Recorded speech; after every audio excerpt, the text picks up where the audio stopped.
Okay. Should be live any second. We're live on my computer and we're live on YouTube. Hey, hi everybody. It's me, your favorite baby boomer, Linda Marcus Smith. And I am so thankful for you, the audience, letting me be my normal crazy self and messing up every interview and you just laughing at me. I appreciate you laughing at me because you know what? I laugh at me. I think I'm crazy. I think I'm ridiculous. So you can't get one up on me on that one. But today on Comic Spot, we have somebody I know in person. None of this fake BS. I really know this person. Yeah, I'm going to read you her introduction right now, folks. So you get ready. Her name is Maliesha Shomo from Cleveland, Ohio. Yeah. Her stage name is Ms. MZ Shomo, Shomo. Here's what she says. Been performing here in Vegas and LA for 14 years. Places like, the Comedy Store, and started at the Cleveland Improv, nothing big. At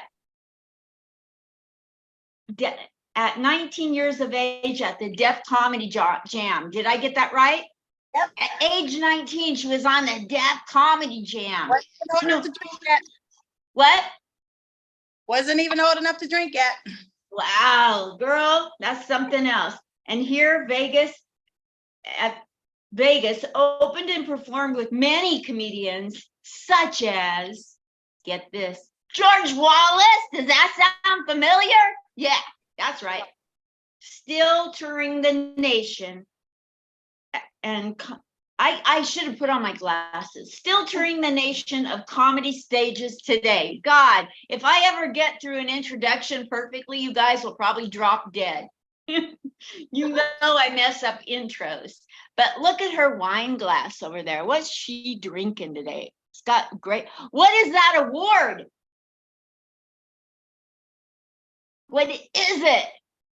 So this is the when I would go by as Shomo the Entertainer, because I do so much more than comedy. So this is an award from the Desert Hollywood Awards, and they had Ronaldo Ray, Cool and the Gang, and they had me hosting it. And so they gave me an award. They honored me with the Shomo the Entertainer Comedian All-Star. Oh, congratulations! What year was that? That was 2012, and I got others. This one is all the way. This is how long I've been doing comedy. This is Adele Gibbon. We doing the Def Comedy Jams a long time ago when they had Polaroids. Polaroid. Shake it, baby. And this is with George Wallace here. So cool. He never ages. And this is the most creative comic, and this was in 2001. So this was more than 20 years ago. Shomo, that's so awesome. You just walk in to Wise Guys here in Vegas, ever so humbly, and we would never know all this. And thank you. I'm so glad that you came and, look at that, February 24th, 2001. And this is when I was in Cleveland. So this was from the Ohio Urban Comedy Council. Wow. Yep. To Rob Allen, you know what I'm saying? Thank you. You see something in your girl earlier, and they just called me Shomo at that time. Just Shomo, I added a mix to it. So it's my real last name, not my stripper name. Wow. I want to know, you said that you do more than just comedy. You're an entertainer. So tell us about all that you do besides just stand-up comedy. I want to hear that. So I sing, and I'm also from a theater background. So when I was younger, I used to perform in plays. I used to play the piano, so I still play the piano. And I give back to the community. So I teach theater and also theater tech. I'm also an engineer. I'm also a lawyer. I also do I do entertainment law. So, copywriting, trademarking, all that good stuff. And yeah, so I sing, I dance, I can do all types of stuff. And so that's why I say entertainer, because at the end of the day, I'm an artist, I'm an entertainer, and I just don't get put in a box. But I'm good at what I'm good at, and they award me for what they see fit. And I'm just glad that comedy is one of those things to get more out there. I'm also an actress. I'm with the Groundlings Theater. I don't know if you ever heard of that. Shomo, come on, girl. What the hell? You just dropped out on me like it's a Thursday? Screw you. Groundlings. Holy bitches. Wow. Yeah. And so I had to audition for that. And, it's wonderful. It was wonderful to get in there. And just get taught everything and, be able to write and, help write with things with NBC, Nickelodeon. What? Shomo? Yeah. What? Yeah. Yep. They're always trying to keep me in Hollywood. They always try to keep me there, but I'm like, I gotta get quiet there. It's quiet. And I feel better. My money situation. You're really out there kicking it, girl. You're something. Yeah. And they also told me, like, I was just going there, because at some point in time, I would like to audition for Saturday Night Live, audition, just auditioning would be, grand for me. I don't getting in or whatever, but I want to make sure that the audition is great. And so they basically was like, oh, you're just thinking small. Let's get you into thinking about being a writer, like, and writing things, and you can write yourself into stuff and things like that. So, I really appreciate them opening my mind, bigger. So absolutely. Yeah. Oh my gosh. Well, so let's talk entertainment law. Right now, you got the writer's strike going on. So does that pull you away and take some of your time to deal with that, or not at all? Well, the AI is, all my people out there in Nickelodeon and Hollywood, they're keeping me in tune. They're keeping me, just kind of up to par. A lot of people got a little bit more time on their hands. Some people are out there active, some people are not. But, but as far as AI, that's putting a lot of people out of business. I mean, if that thing can write a whole essay and then not be plagiarized, like, come on, like, seriously? And then, animation, all those things, those things can replace people. They can take a picture of you and do a 3D, or face identification of you and replicate you. And you're sitting at home broke while this thing is out there looking like you, sounding like you, being you. And, they don't know that they're not getting paid for it. But you're sitting there without a job and without anything to do, because when they're paying you all those millions of dollars because you did the right thing, you're with SAG, I'm with SAG too, you're with SAG, and, you're with,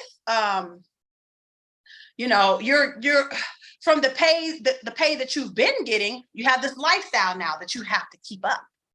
And then when those checks stop, what are you gonna do? Yes, absolutely. Let's talk plagiarism on a small scale now. Yeah. So I got a curious question, on just a very selfish question, but I know a lot of comedians and artists can relate. So when I post a joke that I write and I put it on Facebook, and some motherfucker takes it and acts like it's his, is there any recourse anymore? What's the world become? So that's what there's a very this is the thing, you put it out there for the public, right? But it's what you do before you put it out there to the public. That's why there's copyrights, right? And so you can do a poor man copyright. I suggest doing a poor man copyright and the real copyright, where it's in that Library of Congress, where if somebody impedes on your intellectual property, you come back and you say, this was mine. I put this out there. I have it in the library. I also have it in an unopened envelope addressed to me, postmarked on this day, that this is my material. And I want my money. Whatever money you made from saying my material, that's for me. And I'm taking you to court for that. Thank you. Thank you for your expertise for free. You must be a Sonny and Cher fan. You know why? Because that was pro bono. Pro bono. Okay, never mind. You have to be old to get it. Okay, moving along. Let's talk Shomo, shall we? Shomo the entertainer. Okay, I assume at one point, I know I could be wrong, but I assume at some point in your life you were born. Yeah. And raised. Born Sagittarius, all day. December 11th, a long time ago.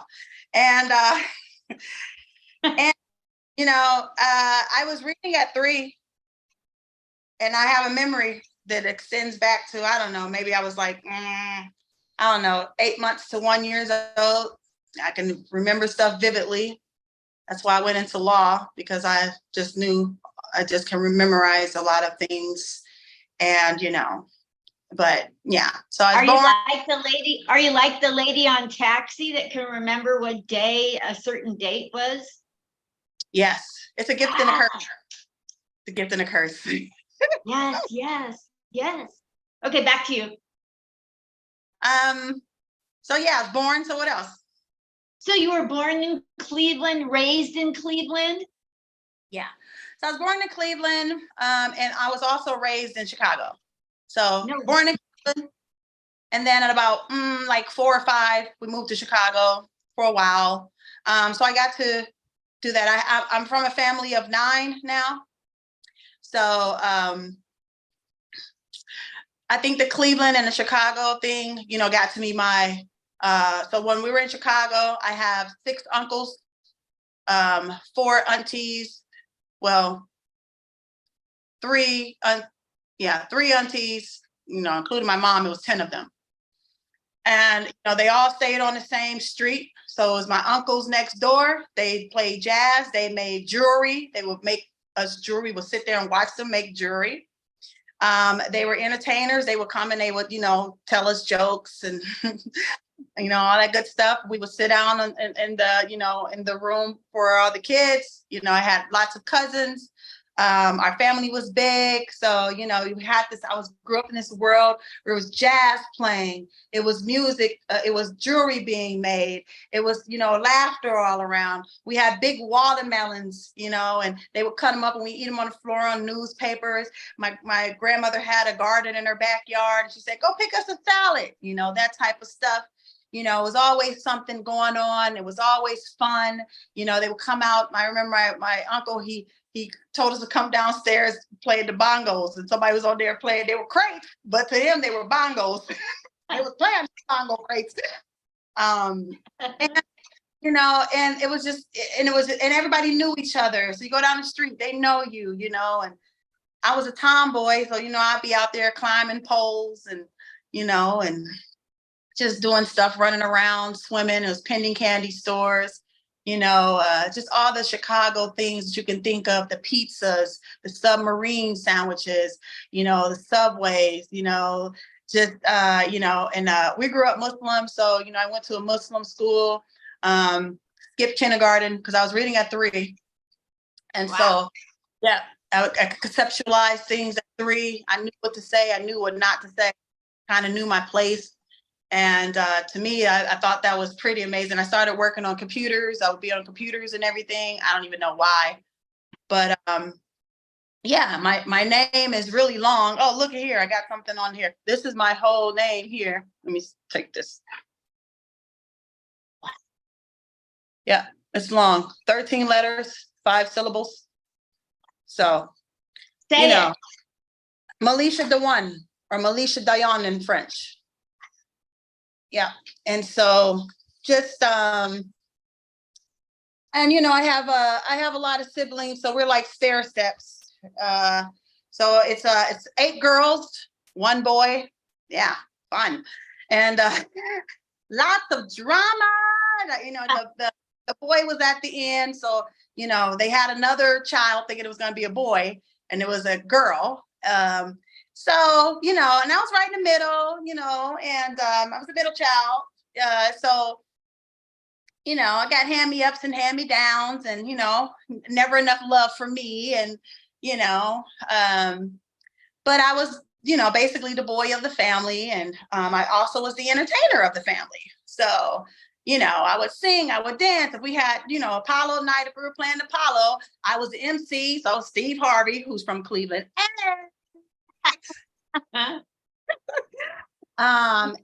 I was the Sandman, and I was also a performer. So, and just having, and also I was my sister's, and my siblings, I was their teacher. So we would play school, but, they're going to kindergarten with 5th grade information. They're doctors, nurses, and, it feels good when people talk about us and talk about them, because I'm always like, yeah, I'm the one who, was educating them and giving them all that I knew. And it just feels good to see, the successes that come out of it. So, yeah, so that's, that was family life. I would do stuff, sometimes it would be hot. I would, then we went back to Cleveland. And so, had to take speech classes because we talked like, here, there, your head, good, get the car. And so got back to Cleveland, I went to Shaker Heights, and they had to take speech class. And I was like, who Molly Shannon is from Shaker Heights, Machine Gun Kelly, Levert, Ohio in the building. Yeah, and Sarah Jessica Parker. Yeah, Ohio. Halle Berry, I like wrong one. But just having the Chicago style, we have big personalities, like Kanye. I've seen Kanye in myself, Common in myself. I've seen, Chance the Rapper in myself. But, going back to Cleveland, then it was, I had to take speech classes, and it was just like, don't be talking like them. Well, no, I'm not going to be talking like them. Oh, no, I ain't going to be talking all proper. And then next thing you know, talking very proper. And, it was good. Played in fields a lot. We had fruit trees and, fields all around, waterfalls, waters, different from here in Vegas where it's dry. Yeah. And so, I would do stuff I was always entertaining my siblings, my sisters, no matter what it was. If I was teaching them school or whatever, then it got into, I started getting into my engineering. So I would make carnivals for them. And so I was getting into my entrepreneurship, and I'm like, go collect money from all around the house and get into my carnival. And I had like a mat, and I would do different things with it. I remember when there was a shopping cart, I put a garbage bag in it, filled it up with water. That was the mobile swimming pool. Yeah. And so, but, just doing all those things and entertaining, I would help my mom and dad. My dad had a cleaning service while he worked at the hospital too. He was an engineer at the hospital and a supervisor. And so University Hospital, shout out to University. Shout out to moms and dad, Michael Shomo, Lois, Norman Shomo, love y'all. Thank you, Dad, for not, spilling me on her dress or having her swallow me. I appreciate that. And, Ray, I could have dropped me off at a gas station or fire station, but you chose to raise me and raise me right. But yeah, my mom had a bakery and my dad had a cleaning service. He also worked. My mom went to school, all these kids. And so it really instilled in me, hard work. I would clean mansions by myself at 10 years old. And I was a very good cleaner. So I was cleaning the house. They had a good child slave. And at the bakery, decorating cakes, washing dishes, cleaning up, watching kids, rearing them up. And, just always, remaining humble and always, remaining playful and having joy because, from a young age that life is it's a privilege. It's a Yes. privilege. So when did you first step on a comedy stage? And are you still in contact with George Wallace? Yes. George Wallace is like my dad. Hi, Dad. Shout out to George Wallace. I love you. So great. I don't even know him. I just got a picture with him one night. Yes, I know him. And, and when I first came to Vegas, he gave me advice. And okay, so let's start off with the first question. When did I first step on this comedy stage? So I used to be a model. So I used to model with Barbers On. Shout out to Katie Holmes, who's from Ohio. What? You know her? Katie Holmes is Tom Cruise's ex-wife and Jamie Foxx's ex-girlfriend. Do you know her? So I did not know her, but we worked for the same agency, which was Barbers On. Yeah, I remember Barbers On. He was huge. Mm-hmm. Yeah, wow. And so I was modeling there, and it was just very easy for me. So, modeling, doing the commercials, I would get all the, callbacks early in the morning. They'd go, but come at 6 o'clock. And I'm like, oh, okay, wow. But it was because I was making people laugh and my personality. So if I was feeling nervous or I, was in a hurry or whatever it was, because it was always a challenge getting to anywhere, it would be blizzarding. It was snow up to here one time. It was snow, but I was just so grateful to be there. And so my joy was just making people laugh. And I would, to take my nerves off of everything, I'll just start doing my comedy, and just doing things and just making people laugh. And then by the time I hit that stage and got in front of the, whoever was judging us or whoever was the people who was picking out who they wanted, I was very lax and I was very, I don't need to have every word together. I could just ad lib. I can just do what it do. As long as I got the energy, as long as I'm and hitting everything, I'm good. And so that's what it would be, And so one time, I was driving in a car and I just thought, I think it got to be something, more than this modeling thing. And I was just like, God, you gave me this gift and I'm wondering if I should use it. Give me a sign if maybe I'm a comedian. I think that's more challenging. I think that's more my lane. And then boom, 3 seconds on the radio. It was like, oh, we're calling all dancers, singers, comedians. We're having a talent show, blah, blah, blah. So I'm like, okay. So I got into the talent shows at the Millennium downtown. And when I went, there were all these people. It was like a coliseum of people on the first floor, second floor, third floor. And they're all looking at you on this, this big arena. And I remember doing my comedy and everybody was just laughing and it became like this drug that overcame my body and I was high. And at the end, there were these people, they didn't really too much like us, they would throw stuff at us because we were Muslim and people don't understand Muslims and all that stuff. They come in peace. And those are the people that came to me and was like, you are so funny. You're the funny girl. We're going to go back to the hood and say that you are the funny girl. You made me laugh. I enjoyed myself. And from that response, I said, I need to go professional. And so I started at the improv. So I went into the improv. I took, professional comedy workshops with David Schwanson. Schwanson, yes. And so they was all about the comedy business and being a professional comedian and what sets aside, the two. And, we learned about copywriting and we learned about all the bookers and what you say on stage and what you can't say on stage, especially if you're doing A clubs. And, not to say MFer and, this, that, and the other. Like I did. Well, these days is different. And this is not on stage. This is just my stage. I own it. Exactly. You can say whatever the fuck you want to say. Say that. You'll believe it. And so being there in the improv and doing shows, and it also taught, me how to, hustle up, get fans, get out there. They would give us tickets.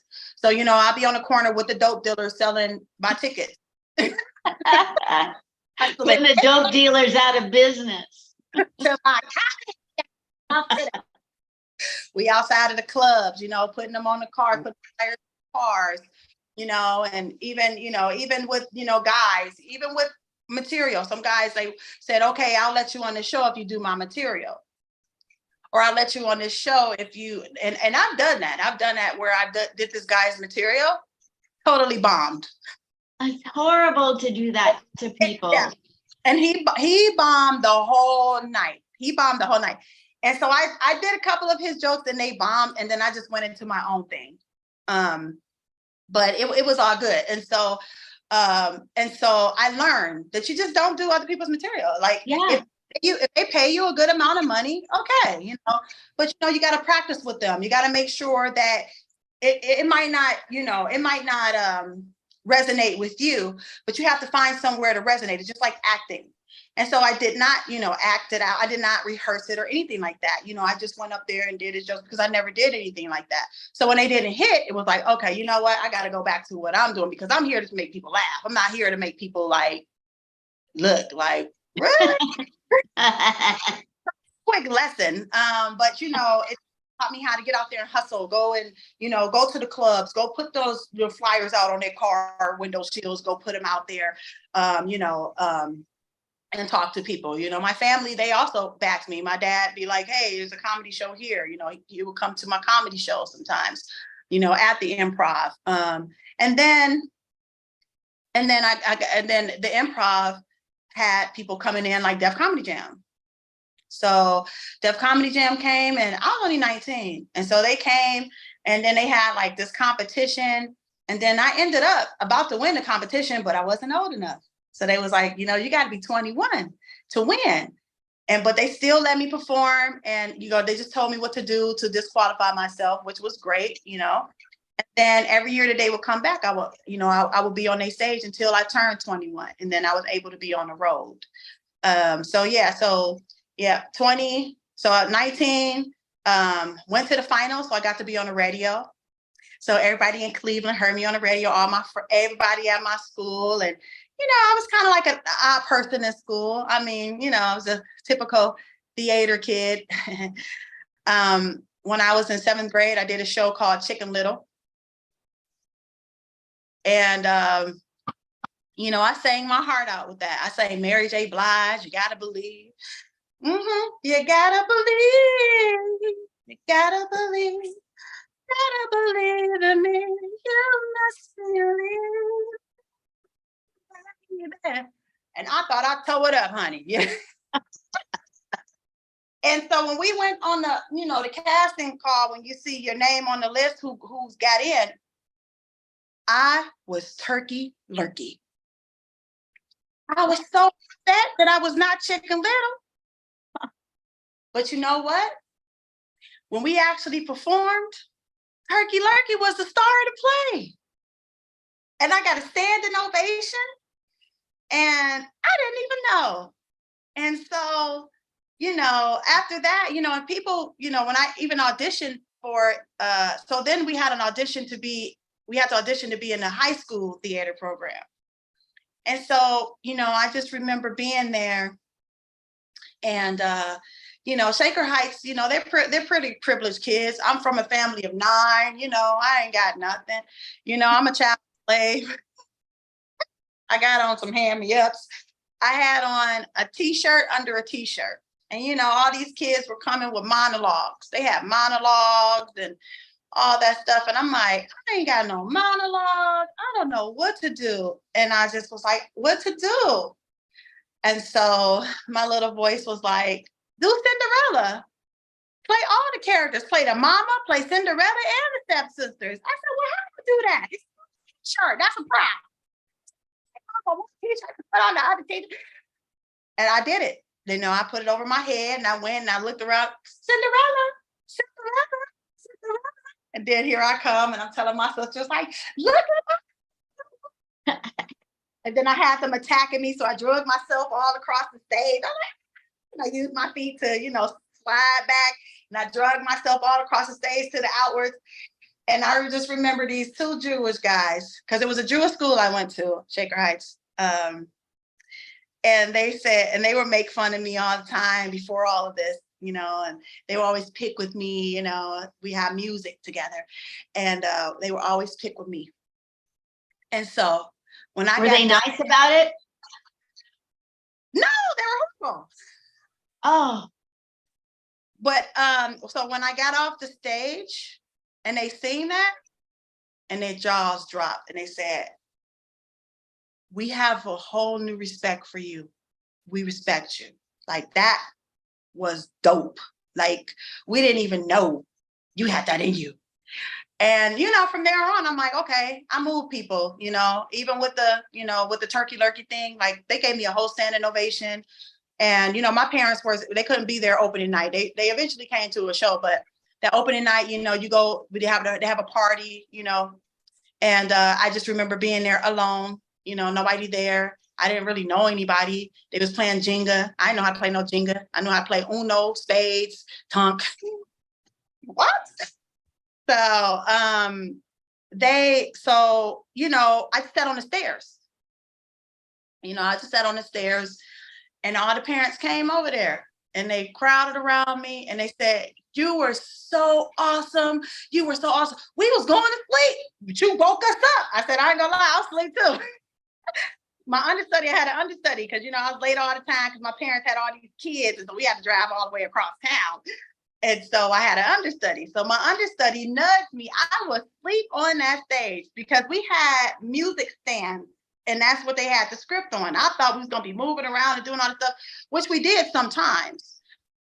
But honey, I went to sleep, and she nudged me, and I was to punch her in the face, and then my music came on, and I had to get to it.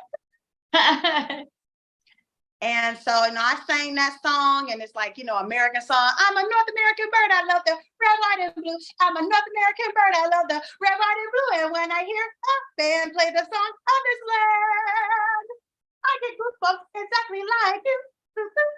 And I stood up. And so they were just like, you were so amazing. You were this, that, and the other. And then I was just like, I was like, wow, okay, this does something to people that, it moves people, this is outside of my family now, and I just like that. And so, getting into comedy and everything, that I know that I could, it's my arena because I can do all the things that, is in me, music, theater, and, comedy and all that stuff just kind of all goes together with me. And that's why I like to entertain my crowds. I don't like people to just sit there and be like, I like them to be on their phones like, oh my God, I can't believe this is happening. So, but yeah. And from there, so what's in the future? Sorry, go ahead. Okay. So from there, like, so Def Comedy Jam, came, and they would tell me, we can't put you on broadcast TV because you're not 20, sponsored by beers and liquors and things like that. So I got to kind of know the game also, with those type of things, and also contracts. And so after that, I performed at this one urban club, and that's where the agents came. They came to see me. They heard about me from Def Comedy Jam. They heard about me all around the city. So they came and they picked me up, and they told me, they said, you won't be doing any urban, shows. You can do that on your own. But what we're going to pay you for, you're going to be doing L's clubs, country clubs, A clubs, all those clubs. You can't curse. You can't be talking about sex. These are things you're going to have to, we're paying you for this. And so I started being on the road, and I loved it. I love being on the road. I love touring. I had, amazing management, hysterical management. Shout out to hysterical. And then they moved to New York, and I was able to tour most of the country. I've never been on the west side, but all that Midwest, all around the East Coast, Vermont, just going there and getting they would pay me $2,200 a show, put me up in a hotel. I get food and beverages and everything gets comped, and it taught me things like how to look for if they were advertising it or promoting it. As soon as we go somewhere, we looking. Okay, all right, it's on the poles. Okay, it's in the windows. All right, we all. And then there was times where there wasn't, like, they're gonna be slow giving us our money. They might be short giving us our money because people might not know about it. And some people, and that's sometimes how it was. But, it just kind of got me into, thinking more. And then at some point in time, until I started doing colleges and, all types of stuff. And then in 2003 is when I got the opportunity to come here to Vegas. And so came out here. I did the House of Blues at the Mandalay Bay. I got to meet Prince. That was the only reason I came out, because I did not fly. I was like, no, we can't drive there. We ain't going. But I came, and they treated me really good. While I was out here, I bought some land, bought some property. Everybody just seemed so nice and want to help you. And I wanted to make sure I came back. So 2005, they start building on my land. Shout out to oh my God, Hughes. Howard Hughes. Shout out to Hughes, Sutherland, baby, landed right there. And so, I was able to, I rent land. All those properties on my thing, on their mortgage, they got to pay that land rent. And so, 2009, foreclosures. Vegas was #1 in foreclosures in Ohio. That's what I was doing. I was, banging them foreclosing houses and getting a lot of people, in the houses and, getting them together. And so I was like, I know everything to know about some foreclosures. I'm gonna come. And I came and, bought some more properties, out of foreclosure. Still today, that's what I'm doing. You see me at auctions every now and then. I'll lie. I be wanting people to know, get your hands in this real estate. It's you don't have to be a real estate agent, but to be an owner is, is everything. And so anyways, just wrapping everything up, what I was, then I was accepted at the law school at UNLV and, start going there, getting everything together. And so, yeah. So then after that, it was the Comedy Store. So I did a 2 months run at the Comedy Store. I was working with Sandy Shore. Shout out to Sandy. Rest in peace, baby. Rest in peace, baby. I feel you. Where's her thing? So I still get her material and her book and everything out there to my youngsters when I'm teaching them. I use her as an example. Sandy Shore is Pauly Shore's sister. So me and Pauly, we know each other a little bit, but, Sandy was really nice to me. They put me up really good at the Comedy Store. And I feel like that's the mecca for me of comedy. When I was there, I felt all types of things. And so, yeah, so I just keep doing it. I'm still doing it. I do the Groundlings, the improv there out in Hollywood, the Dresden Inn. I do my Bette Midler out there. You gotta have friends. And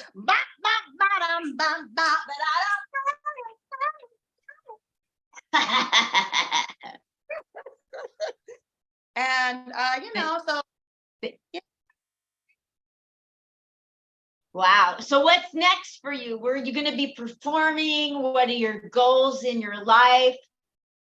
So I definitely would like to perform. So I just performed at the Square Bar, and also I did the Silver Nugget, and I performed here at the Improv and at the Laugh Factory. I would like to hit up that. Oh my God, why is it bleeding my head right now? Oh my God, Lunel is there right now. Oh, he's from here. He's from Vegas. Which comedy club is right there at the link? Oh, Jimmy Kimmel. Jimmy Kimmel. Shout out to Jimmy Kimmel. I appreciate you for bringing your club here to Vegas. So I would love to hit Jimmy Kimmel. But yeah, so right now what I'm doing is I teach kids everything STEAM, etiquette, robotics, and AI. And so STEAM is science, technology, engineering, arts, and mathematics. So I teach them all of that and specialize in the engineering part and also the arts, so theaters. So I teach them theater techniques, and I also teach them the tech side of theater, like how to microphone, sound, lighting. And so I take them into the tech box and have them building robots. We were in the Martin Luther King parade with their robots. Yep. So we're on YouTube. If you look up Las Vegas Martin Luther King Parade 2023, you'll see us. And I had them build robots, code them, build them. I teach them everything there is to know about, electronics, sound, and how to build robots, code them, and, make them go. So, sensors that they have to work with, cameras. And that's the joy that I get out of them. I've been working with, these kids and having my program going for a good 5 years now, and it's just getting better and better. I got something from the Las Vegas Library District. So I want to say shout out to the Las Vegas Library District because they gave me all these iPads, brand new, and laptops for my kids so they can do their thing. So yeah, so definitely keep performing. I'm doing a tour. I'm gonna have you in it too, Linda. I'm gonna have you coming with us. Yes, it's gonna be the Too Hype, female tour, or the Shomo Funny, tour, and we're gonna get it popping. Yes, that'll be so awesome. Thanks for including me. Absolutely. I want to do the LA comedy. What is that? The LA comedy at the Stratosphere. Shout out to the Stratosphere. I used to work with corporate there, and then I resigned and bought a bunch of shares in them. So Golden Entertainment, thanks for helping to make me rich. To be an owner. So the LA Comedy Club, your owner is coming. But yeah, I want to hit those type of comedy clubs that are here, since we're here in Vegas. Usually I go out to LA and I'll, do a tour up in there. But I figure, since we're getting a lot of comedy clubs and we're like a comedy hub here and they pay good here, then why not, take this talent and go and take people with me and go and hit these comedy clubs like Jimmy Kimmel, LA Comedy Club, the MGM, the Comedy Cellar. They're bringing all these things. The Comedy Cellar was in New York. We don't have to go to New York no more. We can just go right to the Comedy Cellar, talk to those bookers and agents, and, try to get in. So, I'm trying to do that and, kind of do maybe a try, what do they call it? Tri-county? I don't know, but you know how we do tri-state, and hit Arizona, California, Cali, and up to Utah. So super. I've been hitting places around the country, and the more I think about it, the more I think there's enough going on here in Vegas in the next 2024. I think I'm going to stick around Vegas. You know what I mean? Like, that's, there's no need to go all over the country all the time when you got Vegas. So that's money. Spending money. Yeah, they're reimbursing you. They'll reimburse you or whatever. But, that's a lot of time and traveling and things like that. I mean, I love it. I'm actually, I have a show out in Myrtle Beach at Caroline's. And on a cruise ship, I'll be doing that. And, what is it, Carnival Cruise? And then, I like the getting up. Oh, and I do the, so you can catch me also at the Luna Lounge with Mike P. Yeah, it's a late night show and it could be grungy. Okay. And I like that. I like that club because it's a hard club. Right? You can't just go in there just doing some booty boo, whatever you got to do. You got to go in there hitting them hard. I love it. I love moving that crowd. I love, because it just keeps me on my toes and it just lets me know, okay, you still got it. Because you got to be versatile in this game. You have to be able to do all types of clubs. You got to, switch it on and off. You got to come off the top of your head sometimes. If I'm working with a heckler or whatever, they talking to me, or I might be talking to them and they don't give me the right response, or they don't, and they mess with you there. I remember one time I was there and I was telling this joke and I was like, some, and pull my hair out, you there. And so the Filipinos was in the front row. And they say, yeah, so, but this my real hair. I jumped out the crowd and they fell for tracks and I get track checked all the time. This is my real hair, everybody. This is real. This is real. This is real. And I thought, wow, that would have been so mean. They were so mean. But I got a chance to flip that back and say, you know, this is my real hair. You want to track check me? And there they are involved. And they like, okay, but if I had tracks in my hair, I think that would have been a bad day for me. But you know, so, you know, I just like to keep it real and just be real and, you know, just, you know, make people laugh and, you know, do my thing. So that's I mean, that's what I like to do. I love you so much. Oh my gosh, you're such a breath of fresh air. What's your favorite kind of wine? Are you drinking water or wine? This is Pinot Grigio. Huh? What name brand is that? This is Vendance. But, you know, any type of, you know, I don't like to twist off. You know, I don't know what it is about twist off, but some of them are good. Okay, I don't have anything against it. It's easier to get to. But, you know, Pinot Grigio is my daytime wine if I'm drinking in the daytime. And then I like a good not Chardonnay. Chardonnay gets me all messed up. I cannot do the Chardonnay. That's too strong for me. But, you know, my red wines are either Pinot Noir or Cabernet. Okay, gotcha. So, I like that Cabernet. I'm drunk, but nighttime. Last night I was at Square Bar because I wanted to go see Tabloid. She was there, and when I was waiting, I had a gin gimlet. Oh my gosh, I'm in love with gimlets now. Oh, I gotta try. What is that?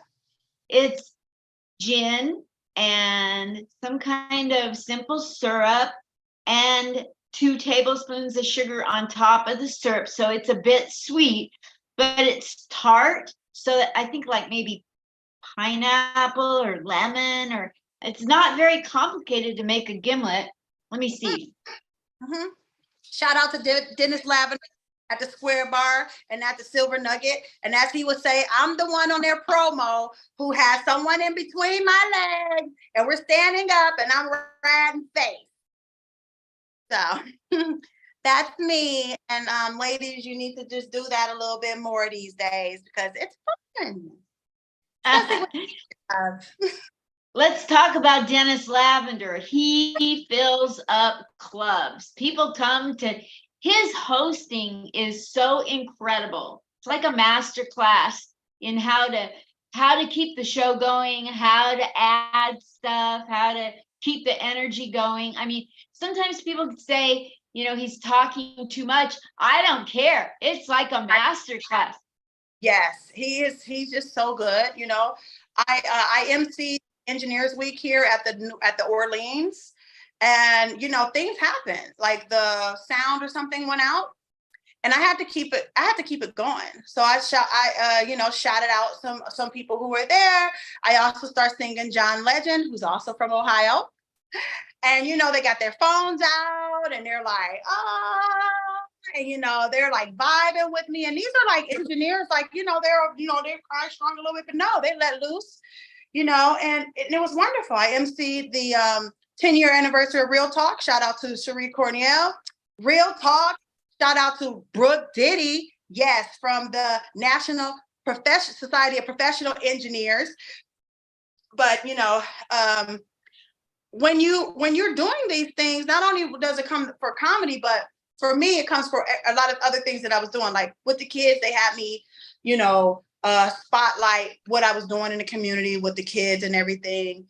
And so I use my talent to reach out more, and it's just more than that. And so, seeing Dennis and thank you, Dennis, for giving me the opportunities that you have gave me. I was featured at the Square Bar a few weeks ago. I seen you there for the first time in a long time because we usually Wise Guys. And, and I've been trying to, get back there to the Wise Guys too. Sometimes I'm just like hella busy, but, this is always where I end up coming back to. I'm at work. I work for the DA's office, and I intern at other places. That's a kind of alike, and I'm working and being all serious, but I'm also that light in their area, and they're like, we want you to MC our show. We want you to do some comedy. We want you to, just lighten it up, because we love your energy here. We would love to have you here more hours. Can you work more hours? And I'm like, no. But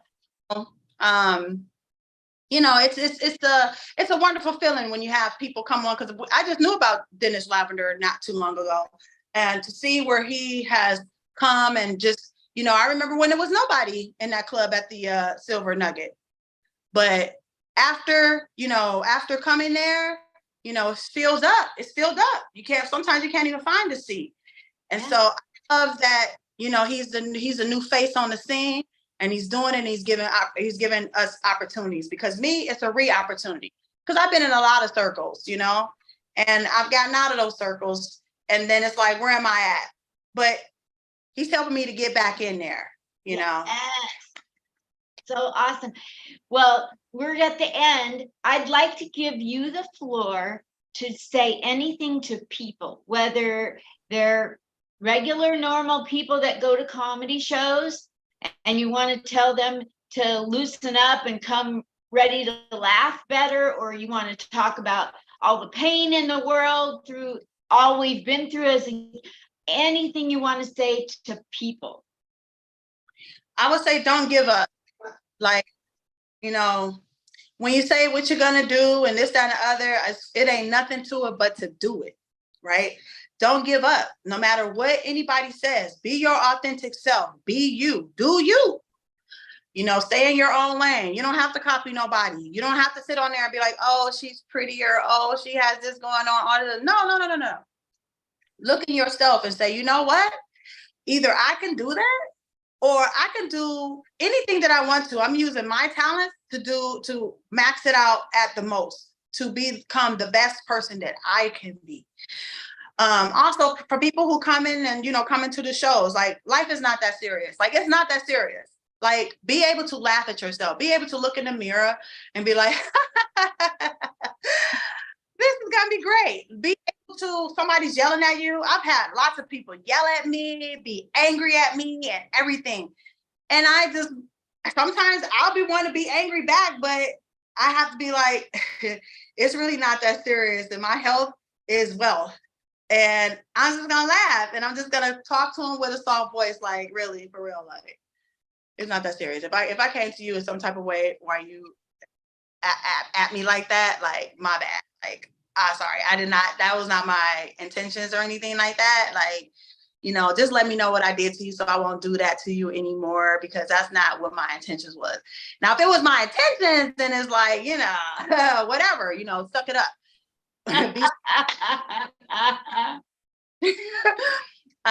But it's always good to be nice to people, and to, try to help people. And when you go to these shows, don't go there like, oh, you gotta make me laugh. And, be somebody's, thorn in their ass. Laugh, participate. Hell, take something home with you.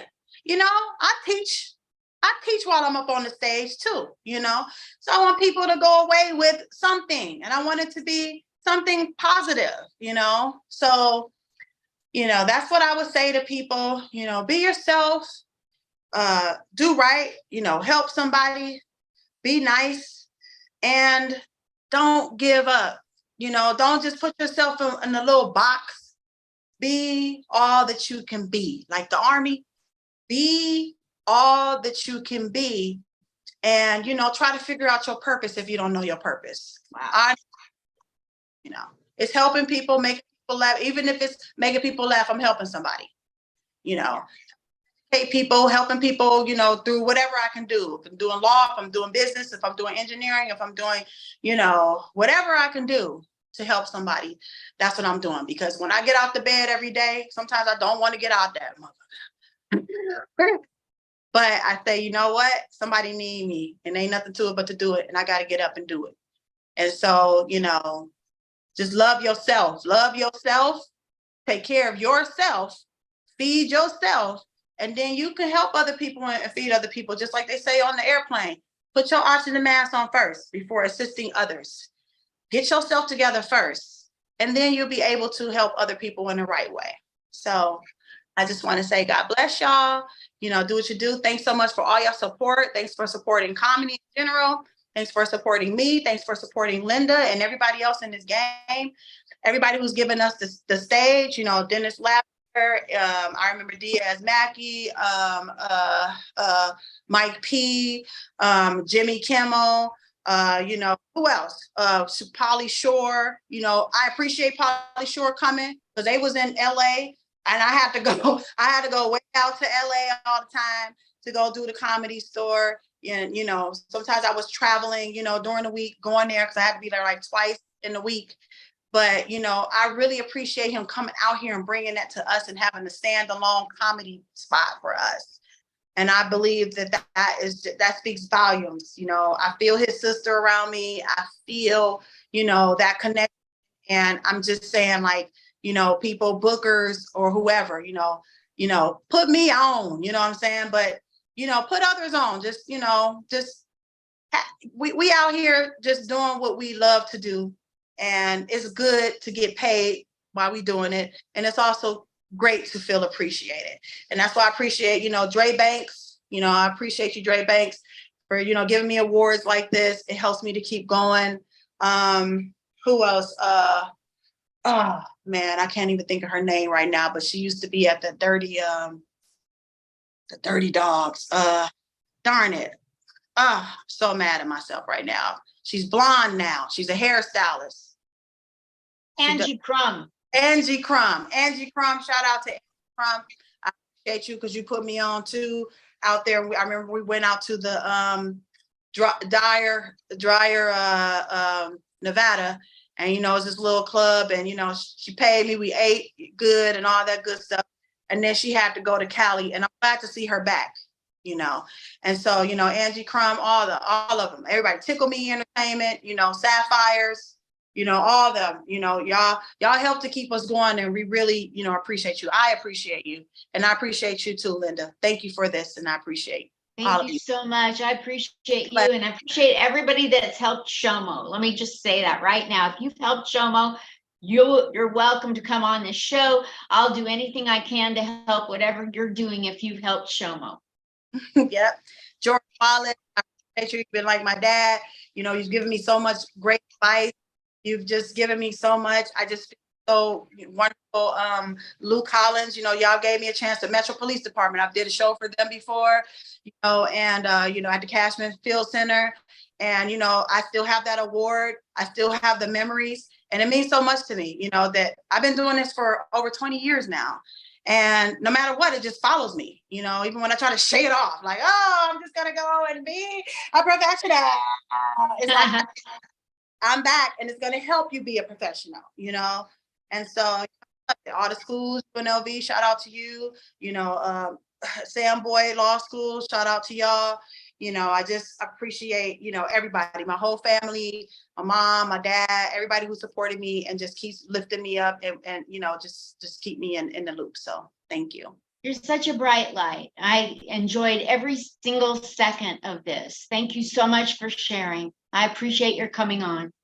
Thank you. All my best to you. Just keep going, girl. You're just amazeballs. Amazeballs. I love you, guy. You got the greatest light around you, the greatest energy. I can see why everyone wants to have you on their everything, on their events. I can see why.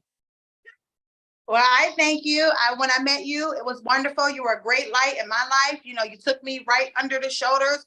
You're funny. You're amazing.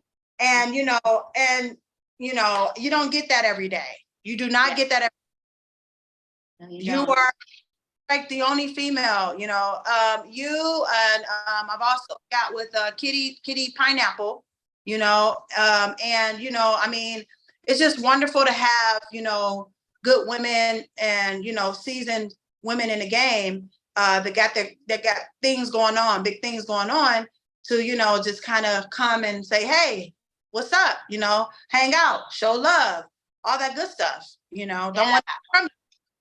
Just want to lift you up. That's it. You know, like when you've been through a lot of stuff, you don't want to share, you don't want to be that negative person in other people's lives. So I want to be a bright light to everybody. I want to, you know, there's been enough in my past that I know how it feels to be crapped on. I don't want to do that to people. Same here. I could tell you some stuff about me to make you cry. And they'd be like, why, you're not on drugs yet? But guess what? It's the tragedy and the comedy. It's a tragedy. And I've been through a lot of tragedy. So I could speak on that. And I feel good because I got through it. I survived, you know, a lot of stuff, you know. And when you can survive a lot of stuff and laugh about it at the end of the day, I just make it into a funny story. Like, let me tell you what the hell happened. Like, this is some bullshit. Like, you know, I couldn't even, I can't make this shit up. You know? You can't make it up as good as it happens. You know, somebody got to get paid for it. So I'm gonna tell my story, and I'm gonna get paid for it. I'm gonna make it into a you know, a good way. But that's the thing about tragedy and comedy. You go through tragedy, you survive it, and you make it funny. You laugh about it at the end of the day. Yeah. And that's. Oh, thank you so much, Shomo. Ms. Shomo, you can hashtag it. You can ampersand it with the @ sign. Yeah. Tell them how to get a hold of you again. So I'm on Facebook, Maliesha Shomo, and then my fan page is Mali Shomo, MALI Shomo, SHOMO, because that is my real last name, not my stripper name. Okay, my stripper name is Lemon. She's so sour. Also, I'm at on Instagram. I'm comedian. So the female comedian, like COMEDENNE _ then I should come up, but comedian Juicy Moosey, MOOSIE, okay, like little Boosie, or you know, like that. And comedian Juicy Moosey Shomo, and they call me Juicy because I write all the grants and I get your money and I get the money. You know what I'm saying? They used to call me Juicy because of my lips. And now injections in their lips so they could be juicy too. But you know, it's for the money and the juice. Comedian _ Juicy Moosey Shomo. You know, I should pop up. You'll see me. But yeah, those are the ways you can get to me. And I really appreciate everybody and all the follows, all the support. So thank you so much for all of that. It was my pleasure. Thank you so much. I love you lots. I'll be talking to you soon. God bless you. Love you. See you around. God bless you.